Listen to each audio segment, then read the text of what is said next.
Hello everyone, welcome to our today lecture. In our today lecture, we are going to discuss that how we can remove the problem of autocorrelation from our data set or from our model. So basically, first of all, we have to bring our data from Excel to EViews.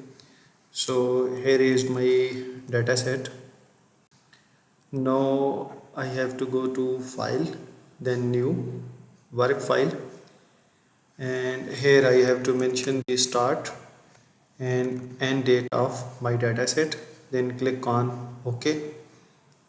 Then go to quick, then empty group.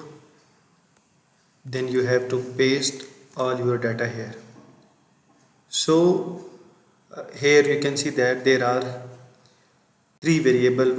One is BM, the second one is GDP, and third one is HE. BM is broad meaning, GDP stand for gross domestic product, and HE for household expenditure.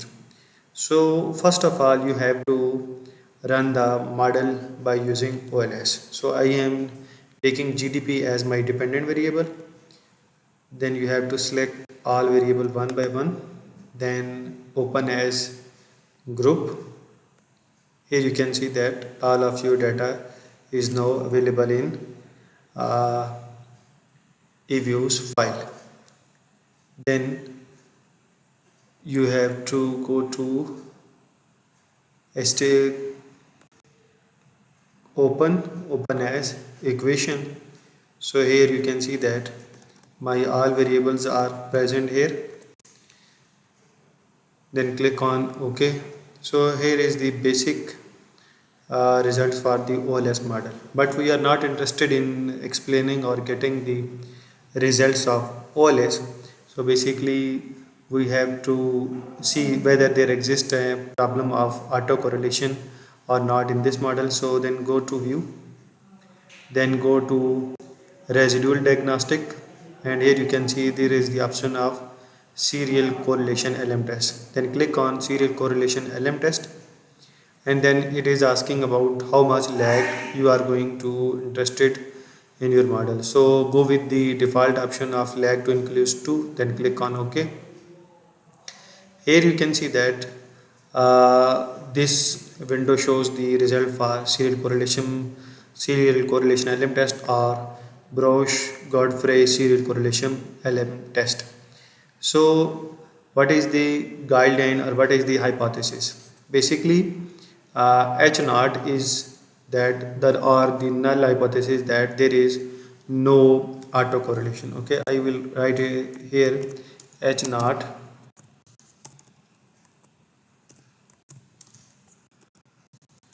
there is no auto,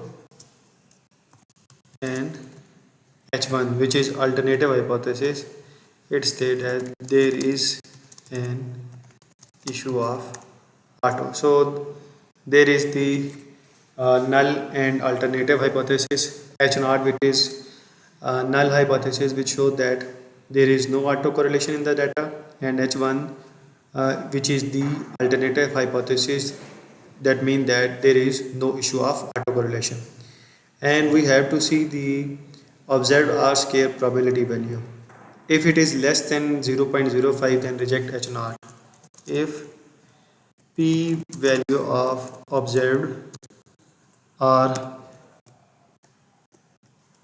square, then reject the null hypothesis.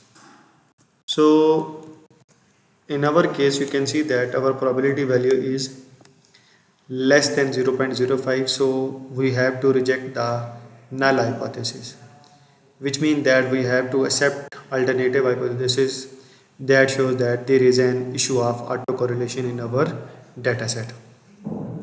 So now we have to, or we have interested to remove this autocorrelation from our dataset. There are many solutions, like you can take log, you can transform data, and but we in today's lecture we are applying difference method in order to remove autocorrelation from our dataset.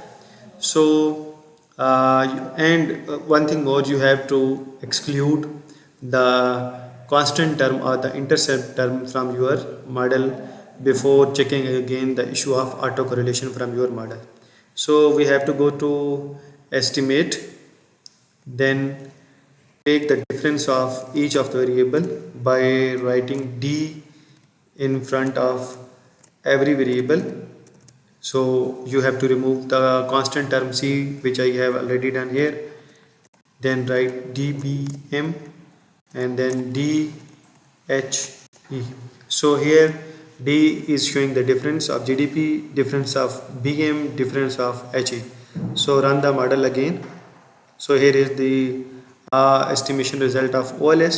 Then again go to view, then go to residual diagnostic test, and then again run the serial correlation LM test, and we will check that whether autocorrelation has been removed from our model or not when we applied difference on our all variables. So I am going to apply serial correlation LM test.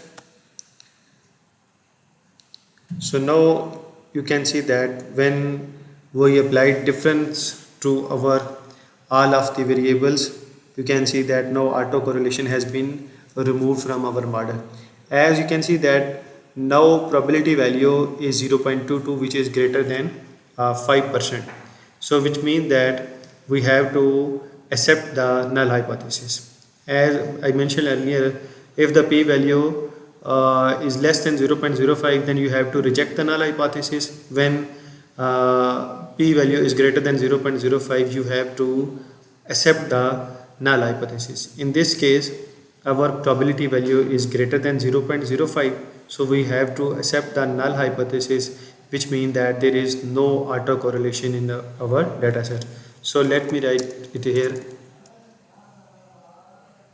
If p-value of observed R square is less than 0.05, then reject null hypothesis.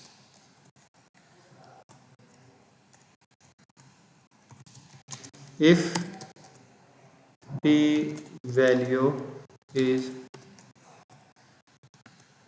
greater than 0.05, then accept null hypothesis. And our result shows that our probability value is greater than 0.05, so we have to accept the null hypothesis, which means that there is no auto. So this is how you can remove autocorrelation from your data set.